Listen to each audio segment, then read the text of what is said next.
I was shocked. I mean, I was truly taken aback because this practice was going on in Canada. I was busy condemning the American Republicans and Donald Trump for the way they were dealing with migrants, and suddenly I find that my own country was engaging in this practice, sometimes separating families, sometimes putting children in detention. In an open letter to the Prime Minister and Cabinet, over 40 nonprofits, non-governmental organizations, and human rights groups are calling on Canada to stop detaining migrants in provincial jails. We think it's absolutely inconsistent with what this country's all about, with the way Canadians expect us to treat newcomers.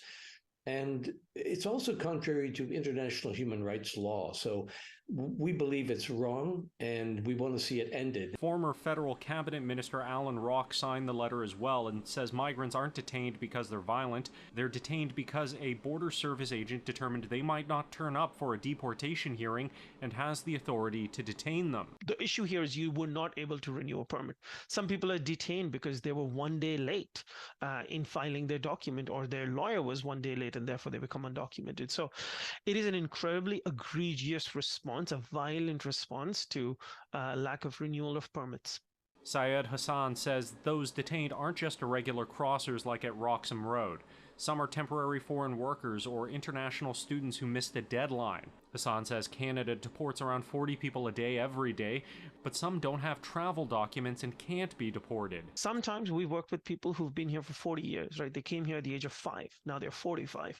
No record exists of them, so the home country refuses to issue a passport. At that time, they're just there indefinitely in prison. What's more, some provinces have no minimum security prisons, so migrants are kept in maximum security.